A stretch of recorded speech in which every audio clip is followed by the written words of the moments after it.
Hey there, it's Liz Jonason from Absolute Home Services. We're at one of our houses here in Burlington, Ontario, and we're about to stain our customer's deck. We're going to use a solid stain. We've already prepared it, so let me show you how to do it.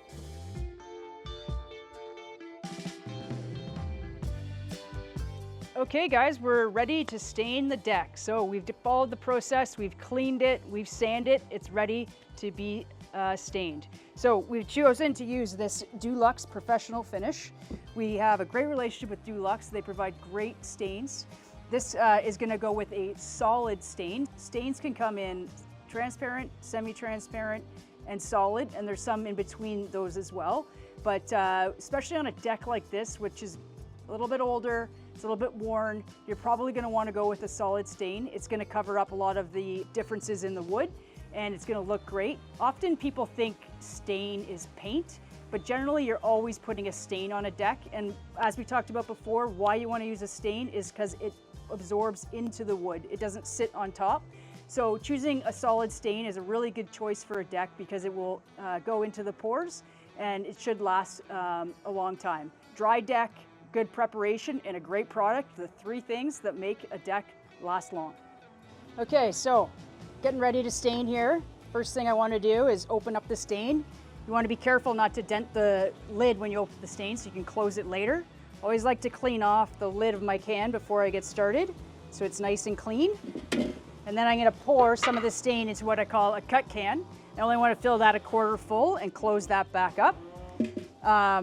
We've just got this from the paint store, so it's just been shaken. So normally you want to make sure you stir your stain, but since we just got this from the paint store, it's well mixed.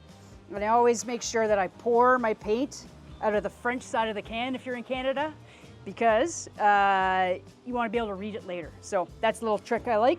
So pour about a quarter in, and then make sure that you clean off this rim nicely so that you can close it again and there's a nice seal.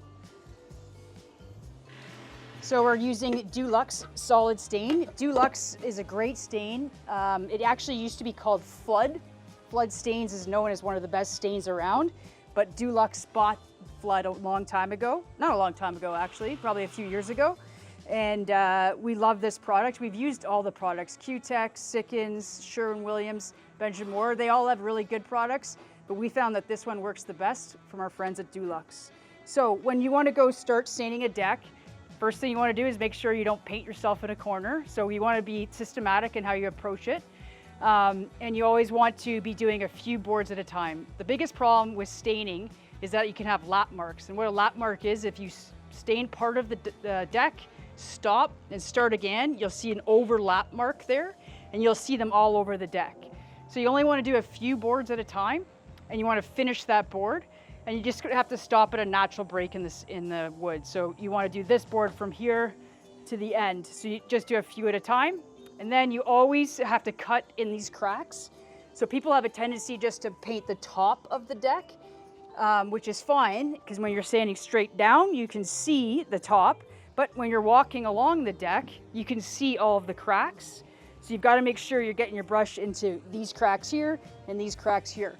So I usually start with the cracks and then do the top. In terms of what to use, you can use many things to stain a deck, especially with solid stain is a lot like paint. So you can use a roller, you could use a sprayer, or you can use a brush.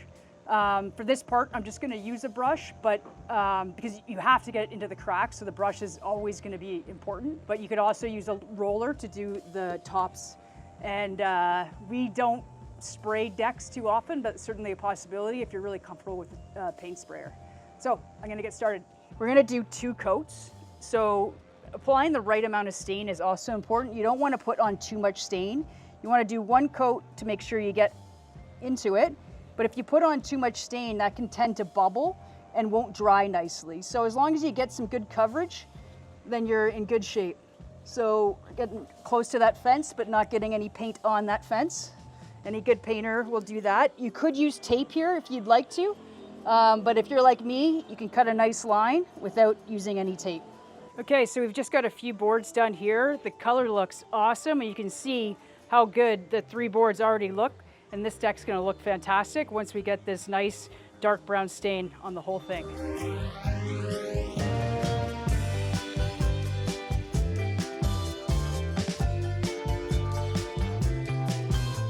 Okay, so that's the step-by-step process on how to stain your deck. You can either do it yourself or you can give us a call for a free quote. The number's below. If you want more information on how to do this, you can like and subscribe below for more videos on how to do things.